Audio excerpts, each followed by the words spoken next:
Squid கேம்ல இந்த ஒரு விஷயத்தை நோட்டீஸ் பண்ணிருக்கீங்களா? ஸ்குவிட் கேம் சீசன் 1ல மார்பிள் கேம்ஸ் யாரும் மறந்திருக்க மாட்டீங்க. அந்த கேம்ஸ்ல 2 பேர் டீம் ஆயிக்கணும். டீம் ஆனதுக்கு அப்புறம் அந்த 2 பேருமே மார்பிள் கேம்ஸ் விளையாடணும். அந்த மார்பிள் கேம்ஸ்ல எந்த விளையாட்டு வேணா விளையாடிக்கலாம். ஆனா விளையாட்டோட முடிவுல யார் கையில இன்னொருத்தருடைய எல்லா மார்பிளும் வந்திருக்கோ அவங்க தான் வெற்றியாளர் அப்படின்னு சொல்லிட்டு அறிவிக்கப்படுவாங்க. அந்த கேமை யாரும் மறந்திருக்க மாட்டீங்க. அந்த கேமுக்கு முன்னாடி எல்லாருமே 2 பேரா டீம் ஆயிக்கலாம்னு சொல்லுவாங்க. எல்லாருமே 2 பேர் டீம் ஆயிருவாங்க. ஆனா அதுக்கப்புறம் பாத்தீங்கன்னா அந்த 212 ஆண்டி இருக்காங்களா, 212 ஆண்டி, அந்த ஆண்டி ஓவரா பண்ணிட்டு இருந்ததால அவங்க கூட யாருமே சேர்ந்திருக்க மாட்டாங்க. அதனால என் கூட யாரும் சேர மாட்டீங்களா அப்படின்னு சொல்லிட்டு கத்தி பார்ப்பாங்க, கதறி பார்ப்பாங்க. அதுக்கப்புறம் யாருமே அவங்க கூட டீம் சேர்ந்திருக்க மாட்டாங்க. அதனாலேயே அவங்கள கூட்டிட்டு போயிருவாங்க. மத்தவங்க எல்லாம் மார்பிள் கேம் விளையாட போயிருவாங்க. நாம என்ன நினைச்சிருப்போம், அந்த 212 ஆண்டியை கொன்னுட்டாங்க அப்படின்னு சொல்லிட்டு தான் நினைச்சிருப்போம். ஆனா ட்விஸ்டா என்ன நடந்திருக்குன்னா, அந்த மார்பிள் கேம் எல்லாம் முடிஞ்சிட்டு எல்லாரும் உள்ள வந்து பார்க்கும்போது அந்த ஆண்டி சல மாதிரி உட்கார்ந்துட்டு இருக்கும், உயிரோட இருந்திருக்கும். எதுக்காக இந்த ஆண்டியை மட்டும் கொல்லல, என்ன இங்க நடந்துச்சு அப்படின்னு சொல்லிட்டு என்னைக்காவது யோசிச்சிருக்கீங்களா?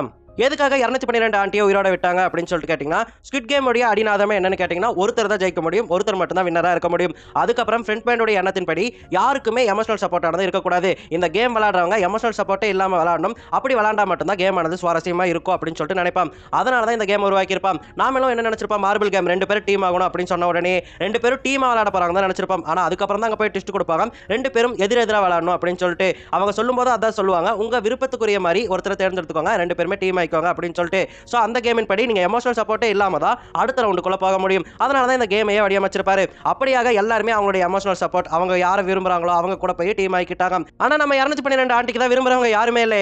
எல்லாருமே அவங்கள வெறுக்க தானே செஞ்சாங்க. அதனால யாருமே அவங்க கூட போய் டீம் ஆகல. சோ அந்த இடத்துலயே அவங்க ஜெயிச்சிட்டாங்க. ஏன்னா ஃப்ரெண்ட்மேனுடைய ரூல் என்ன, இந்த லெவல்ல எல்லாருமே அவங்களுடைய எமோஷனல் சப்போர்ட்டை இழந்துட்டு அடுத்த கேம்க்குள்ள வரணும் அப்படிங்கிறது தான். ஆனா இந்த 212 ஆண்டிக்கு யாருமே எமோஷனலா சப்போர்ட்டிங்கா இல்ல, யாருமே இவங்களை விரும்பல. அதனால இவங்கள உயிரோட விட்டுருப்பாங்க. இதை யாராவது நோட்டீஸ் பண்ணியிருந்தீங்களா அப்படிங்கிறத மறக்காம கமெண்ட்ல சொல்லிட்டு போங்க. நான் தப்பா சொல்லியிருந்தாலும் மறக்காம கமெண்ட்ல சொல்லுங்க.